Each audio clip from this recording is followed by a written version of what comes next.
The air in the emergency room at Metropolitan General was a thick soup of controlled panic. It tasted of antiseptic, smelled of blood and fear, and hummed with the electronic symphony of a dozen beeping monitors. Alara Vance moved through it like a ghost, a whisper in a hurricane. She kept her head down, her mousy brown hair falling over the faint, silvery scar that traced a delicate line from her temple to her eyebrow. A permanent reminder. A reason to be invisible. Here, she wasn't Sergeant First Class Vance, 18 Delta, Special Operations Combat Medic. Here, she was just Vance, the rookie nurse, the slow one, the one who fumbled trays and seemed to shrink whenever a code was called. She stocked supply closets, changed soiled bed linens, and fetched coffee. She was a shadow, and that was exactly how she wanted it.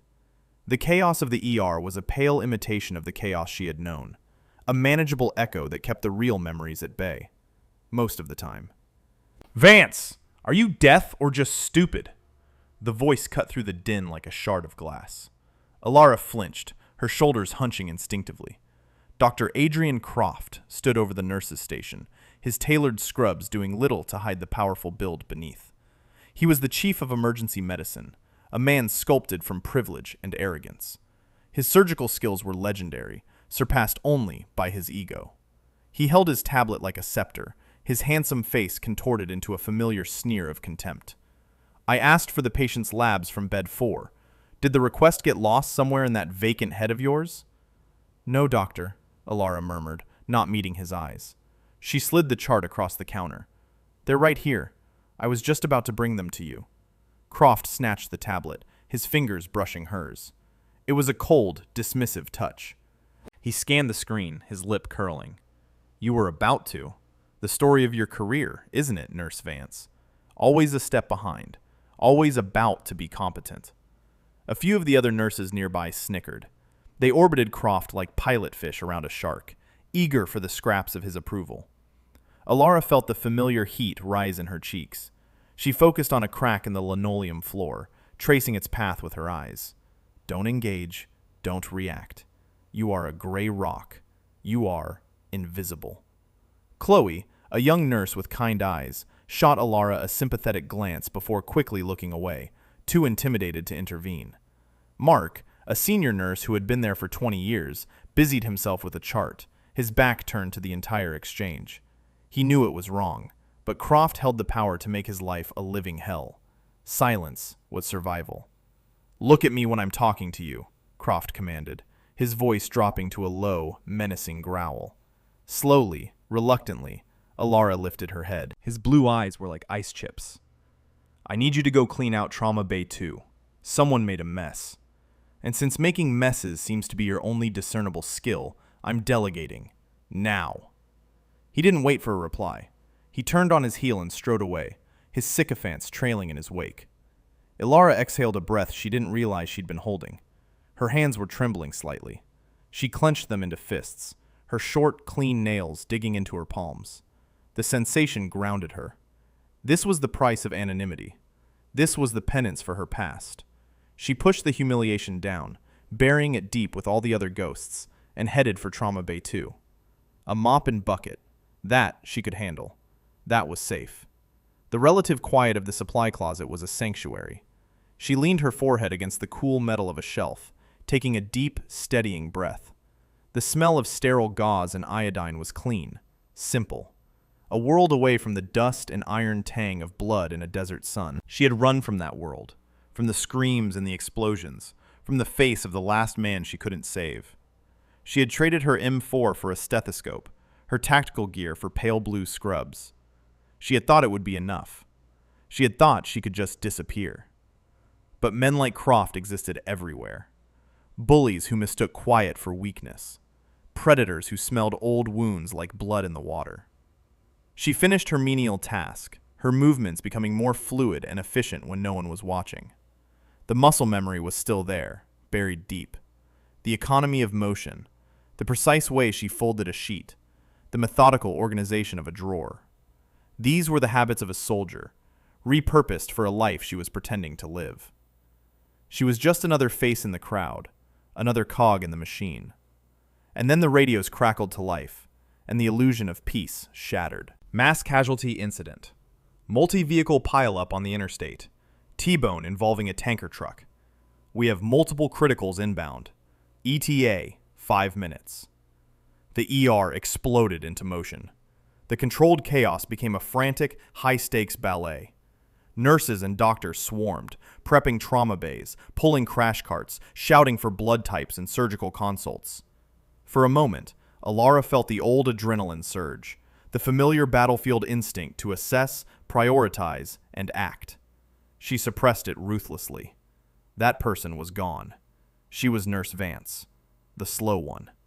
She did as she was told, running supplies, helping to move gurneys, staying on the periphery. The first wave of patients arrived, a torrent of broken bodies and terrified cries. The air thickened with the metallic scent of fresh blood. Croft was in his element, a conductor orchestrating a symphony of trauma. He moved with an arrogant grace, barking orders, his brilliance on full display. He was saving lives, and he knew it. Amid the flood of victims, one gurney was wheeled in with less urgency. On it lay a man, unconscious, his face a mask of bruises and cuts. He was dressed in shabby, worn-out clothes, caked with mud and grime. No ID, no phone, just another John Doe, another piece of human wreckage washed up on the shores of the ER. "What have we got?" Croft demanded, glancing at the man for barely a second before turning his attention to a woman with a Gucci handbag and a compound fracture. "John Doe from the pileup," the paramedic rattled off. "Found about 50 yards from the main crash site. Looks like he was thrown clear. Unresponsive on scene, GCS of 8. Vitals are unstable but holding. Obvious head trauma." Croft waved a dismissive hand. "Another drunk who wandered into the road. Get a head CT, run a talk screen, and put him in the hall until a bed opens up." "Vance!" he shouted, spotting her. "This one's yours.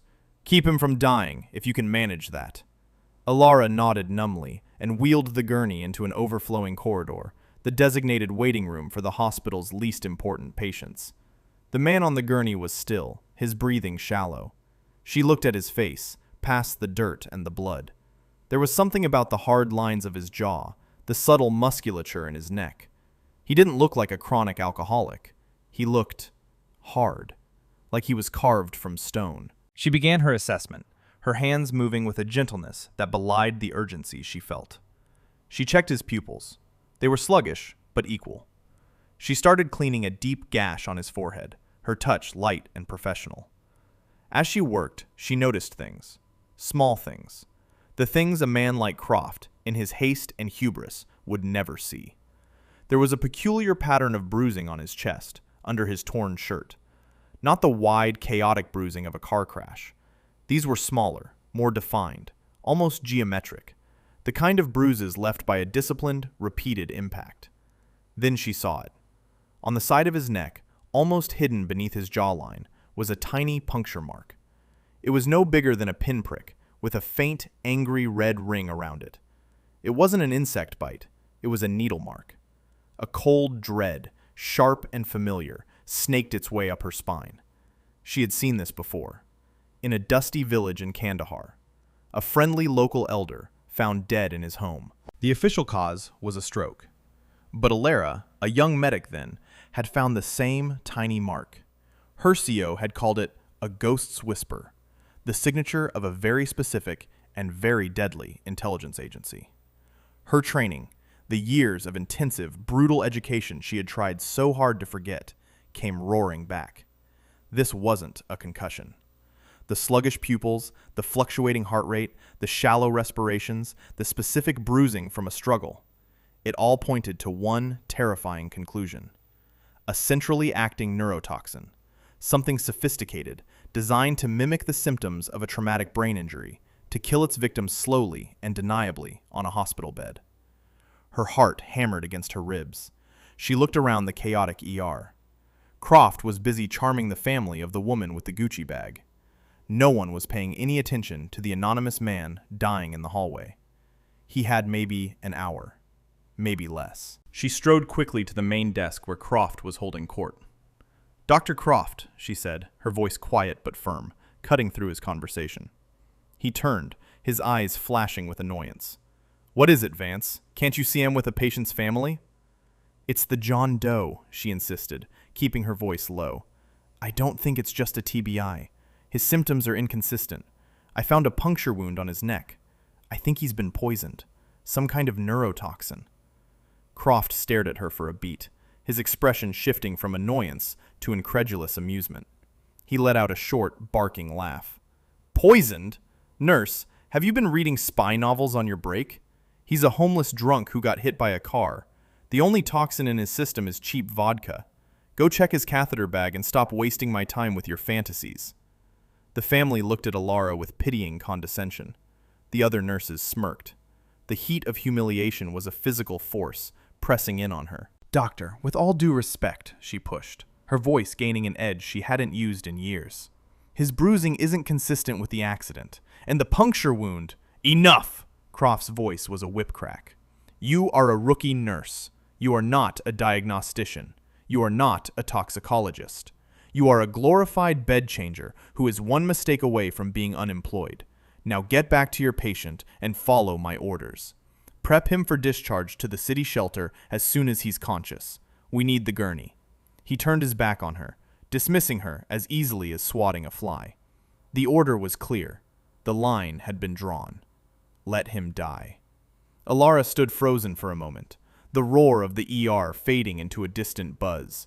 She saw the face of the soldier she couldn't save, his eyes pleading with her as the life drained out of him on the floor of a Blackhawk. Never again. The promise she had made to herself, to his memory. Never again. She turned and walked back to the John Doe. His breathing was becoming more erratic, his skin clammy. He was running out of time. She looked at the indifferent chaos around her. She looked at the man on the gurney. He was a soldier. She knew it in her bones. And you don't leave a soldier behind. Decision made. The consequences could be damned. She moved with a purpose that startled the orderlies she passed. The mousy, hesitant nurse was gone. In her place was something else, something sharp and focused. She didn't grab the standard crash cart. She went directly to the central pharmacy station, a glassed-in room with an electronic keypad lock. She knew the override codes were changed weekly, but she also knew that most hospitals used a simple 4-digit system based on the date. She punched in the month and day. Access denied. She tried the day and month. Access denied. A tremor of panic shot through her. Time was slipping away. She closed her eyes, her mind racing back to a training exercise at Fort Bragg. Lockpicking and system bypasses. They had taught them that 90% of institutional electronic locks had a manufacturer's default master code that lazy IT departments never changed. It was a long shot. She entered the 6-digit code she had memorized years ago. The lock beeped and clicked open. She slipped inside, her eyes scanning the shelves. She wasn't looking for standard emergency drugs. She was looking for something specific, something rare. A broad-spectrum chelating agent used for heavy metal poisoning, but one that she knew, from classified briefings, had a secondary, off-label application. It could bind to certain protein-based neurotoxins, rendering them inert. The military had developed it after the incident in Kandahar. Its designation was PATX-41. There it was, a small, refrigerated box on the top shelf. She grabbed it, along with a liter of saline and an IV starter kit. As she turned to leave, she saw Chloe standing in the doorway, her eyes wide with a mixture of fear and awe. "Alara, what are you doing? You'll be fired. You could go to jail." "He's dying, Chloe," Alara said, her voice calm and steady, "and nobody else is going to save him." She brushed past her stunned colleague and raced back to the hallway. The John Doe was beginning to seize, a fine tremor running through his body. His jaw was clenched, a line of foam appearing at the corner of his mouth. She worked with a speed and precision that would have shocked anyone who had only seen her fumbling with bedpans. She ripped open the packaging with her teeth, spiked the bag, and expertly slid a 16-gauge needle into the man's arm on the first try, her hand as steady as a rock. She opened the IV line wide, letting the life-saving antidote flood his system. She watched the monitor, her eyes tracking his heart rate, his oxygen saturation. For a terrifyingly long 30 seconds, nothing happened. Then, Slowly, the seizure subsided. The violent tremors eased, and his breathing, while still shallow, became more regular. His heart rate, which had been dangerously erratic, began to stabilize into a steady rhythm. A wave of relief so profound it almost buckled her knees washed over her. She had been right. She had pulled him back from the brink.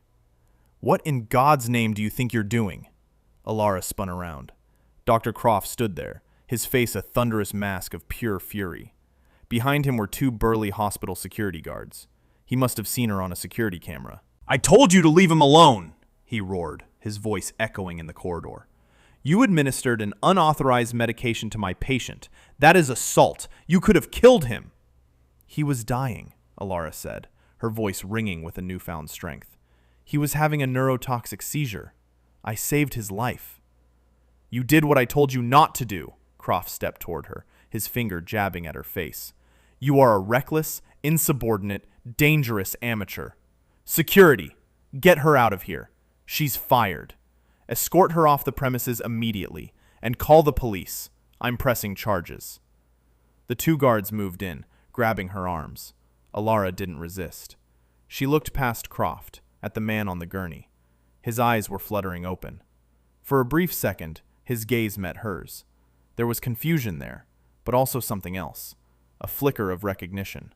A silent, shared understanding that passed between two warriors. Then his eyes closed again. "You're making a mistake," she said to Croft, her voice cold and even. "The only mistake was hiring you," he spat back. "Get her out of my sight." The guards hauled her away, dragging her through the ER like a common criminal. The faces of her colleagues were a blur of shock, pity, and a cruel hint of satisfaction. They dragged her through the back corridors, past the morgue and the laundry rooms, and finally shoved her out a steel door into a grimy back alley. The door slammed shut behind her, the lock clicking with a deafening finality. The cold, drizzling rain was a shock against her skin. She stood there for a moment, shivering in her thin scrubs, the adrenaline beginning to fade, leaving a hollow ache in its place. Fired. Charged with assault. Her nursing career, her quiet little life, was over before it had even begun. She had saved a man's life, but she had lost everything else. She pulled her collar up against the rain and started the long, lonely walk home. She had been walking for nearly an hour, the city lights smearing in the rain-streaked darkness, when the black SUV screeched to a halt beside her. It was a government vehicle, sleek and anonymous, its tinted windows hiding its occupants. Alara tensed, her hand instinctively reaching for the weapon that was no longer there. The passenger door swung open. A man in black tactical gear, his face grim and set, leaned out. "Nurse Vance?" he asked, his voice calm and professional. "We need you to come with us." Alara's mind raced. Were they here to arrest her? "Who are you?" "Friends," the man said simply. "Captain Hayes is asking for you. Please, ma'am, there isn't much time." Captain Hayes. The John Doe. She knew it. A wave of dizziness swept over her. She got into the SUV without another word. The door closed, shutting out the world. Inside, the vehicle was packed with silent, armed men. They didn't look at her. Their eyes were constantly scanning, assessing threats. It was a world she knew intimately. A world she had run from. Meanwhile, back at Metropolitan General, a different kind of chaos was unfolding. It didn't come with the scream of sirens, but with a deep, percussive whoomp, whoomp, whoomp that rattled the windows and shook the very foundations of the building. Patients and staff alike rushed to the windows, their faces pale with shock. Two matte black helicopters, MH-60 Blackhawks, were descending from the night sky. They were devoid of any markings, brutal and menacing in their design. They didn't land on the designated helipad on the roof. They landed directly on the street in front of the ER entrance, their powerful rotor wash blasting aside cars and sending trash cans skittering down the block. Before the skids had even fully touched the pavement, side doors slid open and figures began to rappel down. They weren't medics or police. They were soldiers, clad in the advanced multicam tactical gear of a Tier 1 Special Operations Unit. They moved with a terrifying, fluid grace, fanning out to secure the perimeter, their suppressed rifles held at a low ready. The lead operator, a tall man with a face that looked like it was carved from granite, strode toward the ER entrance. His patch read, Reaper. He and his fire team stormed through the automatic doors, which seemed to slide open in terror. The hospital security guards, armed with nothing but bravado and a sidearm, took one look and raised their hands in surrender. Dr. Croft, drawn by the commotion, came striding out of the ER, his face a mask of indignation. "What is the meaning of this? This is a hospital. You can't just—" Reaper didn't slow down. He got into Croft's personal space, his sheer presence forcing the doctor to take a step back. "Where is he?" Reaper's voice was a low growl, devoid of any emotion but deadly intent. "He? Who are you talking about?" Croft sputtered. "The asset you had brought in an hour ago. John Doe. Head trauma," Reaper clarified, his eyes like chips of flint. "And where's the nurse who treated him? We're looking for an angel." Croft's blood ran cold. Angel? He thought of the mousy nurse he had just fired. Vance. It couldn't be. "The nurse? I fired her. She was incompetent. She assaulted a patient." Reaper's expression didn't change, but a dangerous light flickered in his eyes. "You did what?" Before Croft could answer, the doors to the ER swished open again. The operators parted like the Red Sea, and through them walked Alara Vance. She was no longer shivering in the rain. She was flanked by two more operators, her expression calm and composed. The fear was gone. The timidity was gone. She looked at Croft, and for the first time, he saw not a mousy rookie, but a woman of solid steel. Croft's jaw dropped. What is this? What's going on?" Reaper turned his cold gaze back to the doctor. "This woman," he said, gesturing to Alara, "is now in command of all medical decisions regarding our asset. Her authority supersedes yours. It supersedes this hospital's. You will provide her with anything she requires: equipment, personnel, access. You will answer her questions. You will follow her orders without hesitation. Am I making myself clear, doctor?" The word doctor was an insult, a sneer wrapped in a title. Croft could only stare, his mouth opening and closing like a fish. The entire ER staff was frozen, watching the unbelievable drama unfold. Chloe's hand was over her mouth, her eyes wide with astonishment. Mark looked like he had seen a ghost. Alara walked past Croft without a second glance. "Get me his latest vitals and blood panel," she ordered Chloe, her voice crisp and authoritative. "And I need a full toxicology workup, priority 1. We're looking for a synthetic peptide compound. Tell the lab to run mass spectrometry." Chloe just nodded, galvanized into action by this new, powerful version of the woman she thought she knew. Alara entered the small room where they had moved Captain Hayes. Reaper and two of his men followed, securing the door.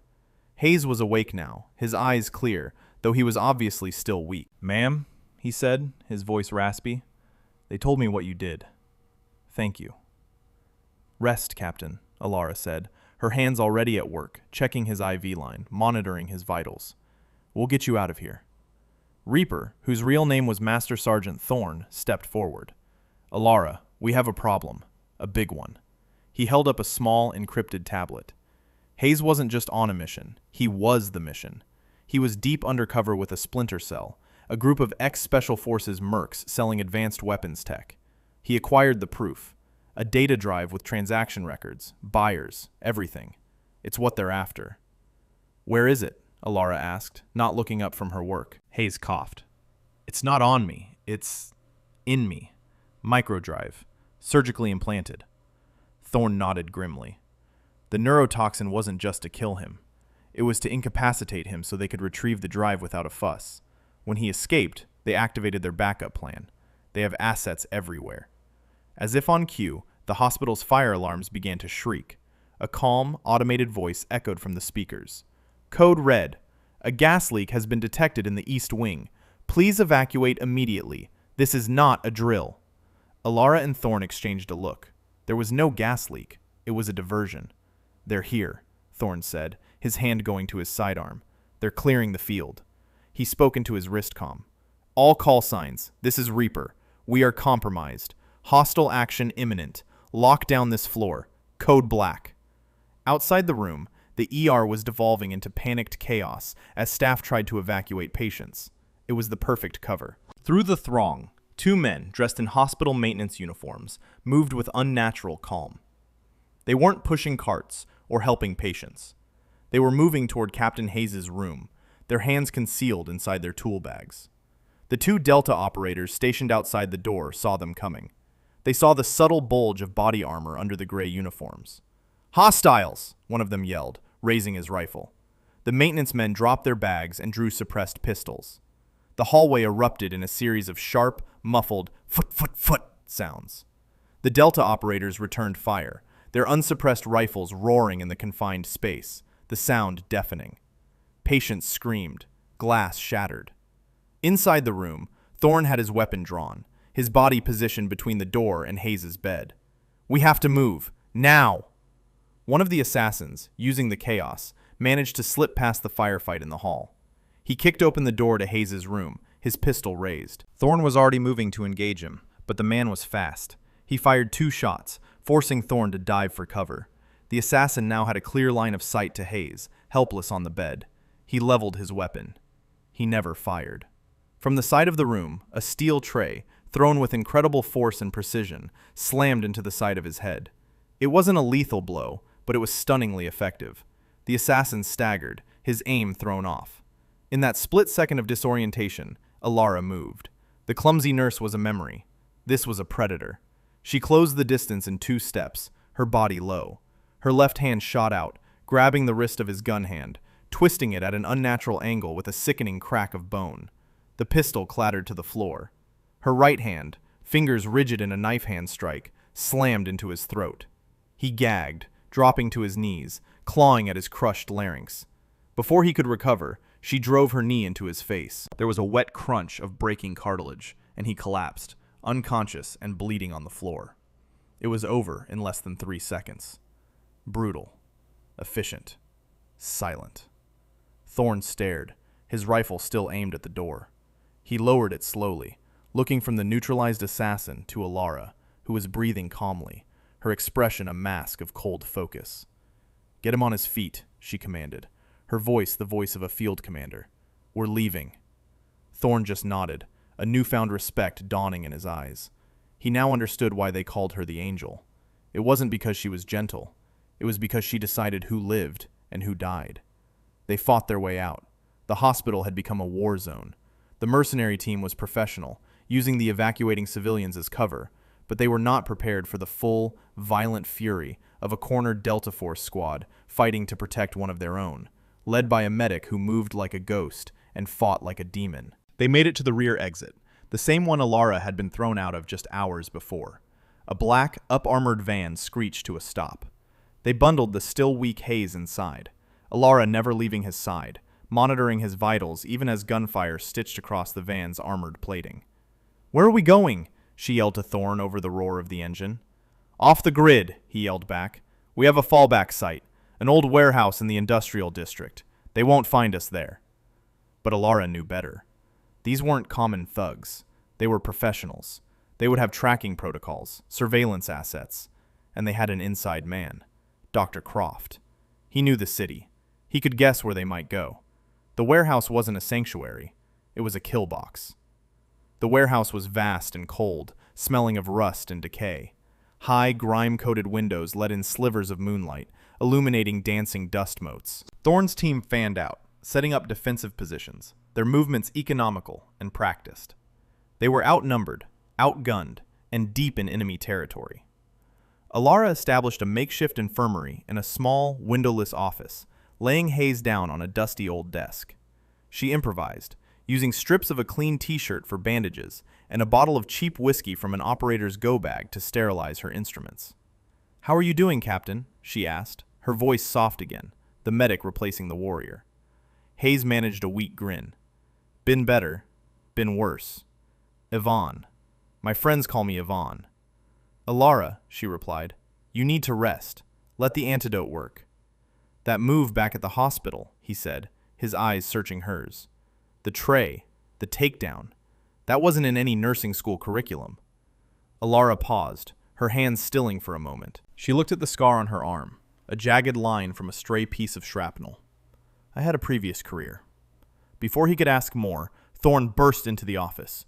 "They're here," he said, his voice grim. "3 vehicles, at least a dozen men. They're surrounding the building." The quiet of the warehouse was shattered by the sound of automatic gunfire. Bullets pinged and ricocheted off the steel walls. The siege had begun. For the next hour, the world was reduced to muzzle flashes, the roar of gunfire, and shouted commands. Alara worked feverishly, not just on Hayes, but on the Delta operators as they took injuries. A gunshot wound to the leg on one, shrapnel to the arm on another. She was in her element, the chaos a familiar blanket. She moved through the firefight as if she were untouchable, applying tourniquets, packing wounds, and getting the men back into the fight. The mercenaries were relentless. They used explosives to breach a large loading bay door, pouring into the main warehouse space. Thorne's team was being pushed back, their ammunition running low. "We're being overrun!" one of the operators yelled over the comms. "We're falling back to the north corner!" That was where the office was. They were being funneled into a trap. Thorne and the remnants of his team made a stand outside the office door, laying down suppressing fire. "Alara, get ready!" he yelled. "They're coming through!" Inside, Alara looked at Yvonne. He was trying to sit up, his hand reaching for a sidearm one of the operators had left him. He was still too weak. They were cornered, trapped. She saw an operator go down just outside the door, his rifle clattering to the ground. Without a second thought, she moved. She scooped up the weapon, the familiar weight of the M4 carbine settling into her shoulder as if it had never left. She checked the magazine. Half full. It would have to be enough. The mercenary leader, a large, bearded man with cold, dead eyes, kicked in the office door. He saw Hayes on the desk, a prize for the taking. He raised his rifle, a triumphant sneer on his face. A double tap of gunfire, tight and controlled, erupted from the shadows of the room. 2 rounds, perfectly placed, struck the mercenary leader in the center of his chest. His body armor stopped them, but the kinetic force lifted him off his feet and threw him backward. He landed in a heap, the air knocked from his lungs. He looked up, gasping, to see the mousy nurse from the hospital standing over him, rifle aimed steadily at his head. The angel. Her eyes were cold as a winter grave. Before she could fire the killing shot, the entire warehouse was bathed in the blinding glare of high-intensity floodlights. A voice, amplified by a bullhorn, boomed through the space. "FBI! Drop your weapons! You are surrounded!" Thorne had managed to activate a distress beacon. The cavalry had arrived. Tactical teams swarmed the building, and the remaining mercenaries, their leader down and their will broken, threw down their weapons in surrender. The aftermath was a blur of federal agents, paramedics, and debriefings. Yvonne was safely transported to a secure military medical facility.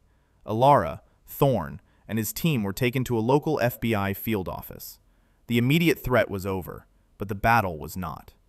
Dr. Adrian Croft stood in the gleaming lobby of Metropolitan General, a bank of news cameras and microphones pointed at his face. He had spun the story perfectly. He was the hero, the calm center of the storm. "A truly terrifying ordeal," he said, his voice filled with feigned emotion. "It appears a deranged former nurse, in collusion with a violent street gang, attempted to kidnap a patient. Thanks to the swift action of our security and the timely arrival of the police, the situation was contained. Our thoughts and prayers are with everyone affected by this senseless violence." He was painting her as a monster, a criminal. He was going to walk away from this, his reputation not only intact, but enhanced. The injustice of it was a bitter pill. Just as he was about to take another question, the main doors of the hospital lobby burst open. A phalanx of stern-faced FBI agents marched in, clearing a path. Behind them walked Alara, dressed now in clean civilian clothes.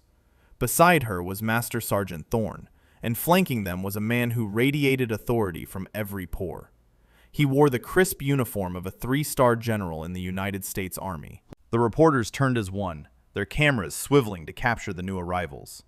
Croft's face went from smug confidence to ashen horror in a heartbeat.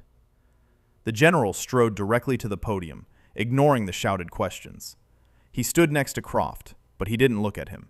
He looked at the cameras.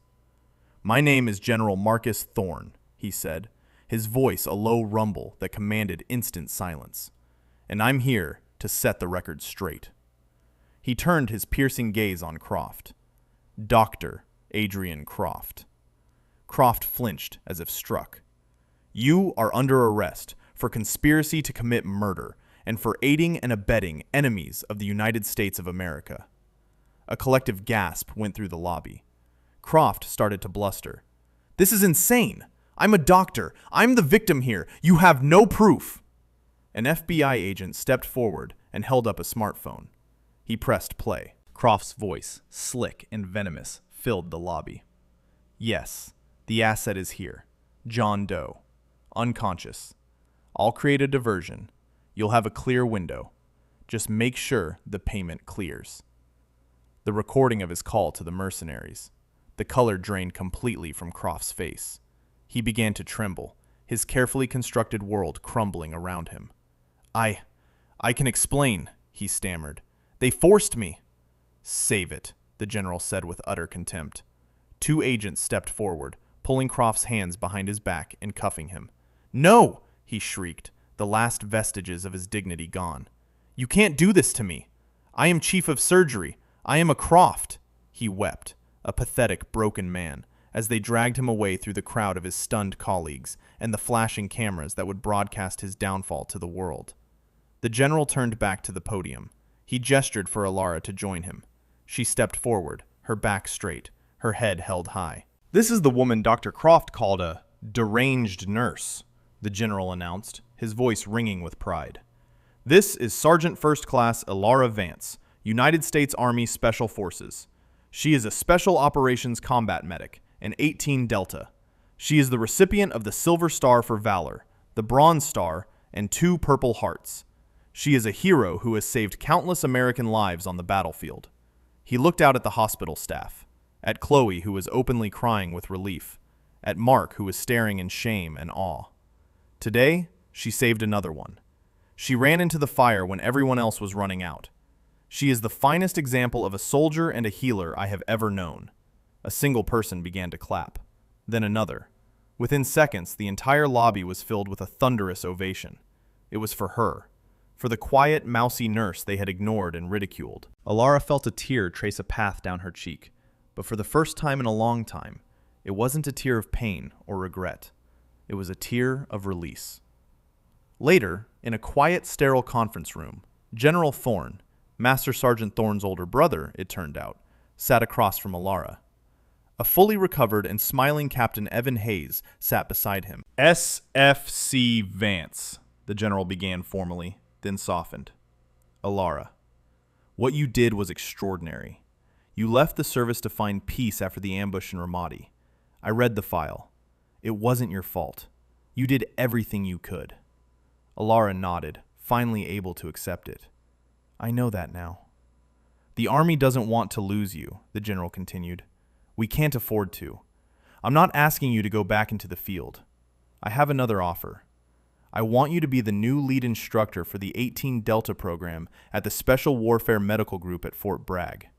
We need our new generation of medics to be trained by the best, by someone who knows not only how to fight and heal, but who understands the cost.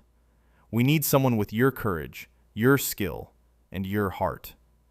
It was a position of immense prestige and respect, a chance to shape the future, to heal the healers, a chance to use everything she was, the warrior and the nurse, not to cause harm, but to save lives on a scale she had never imagined. It was a perfect synthesis of her two worlds. "I accept, sir," she said, a real smile spreading across her face.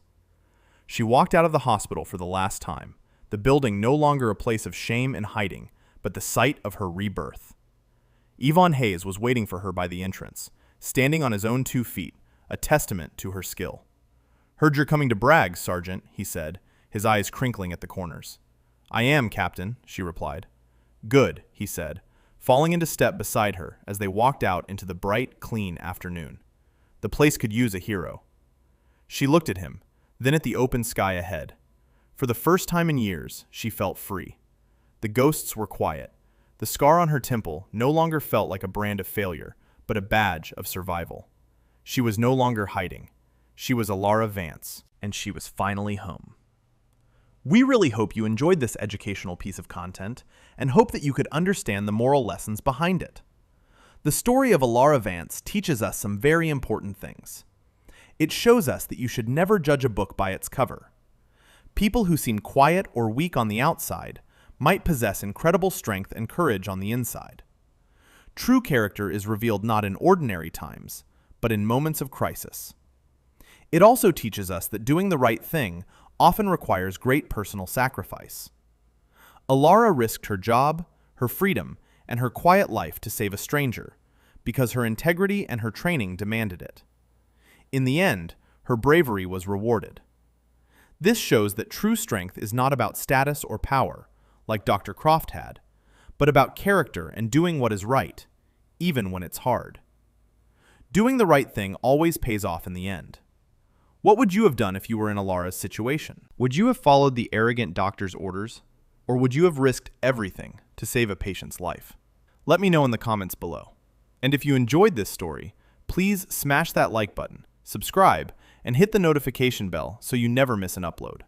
Have a nice rest of your day.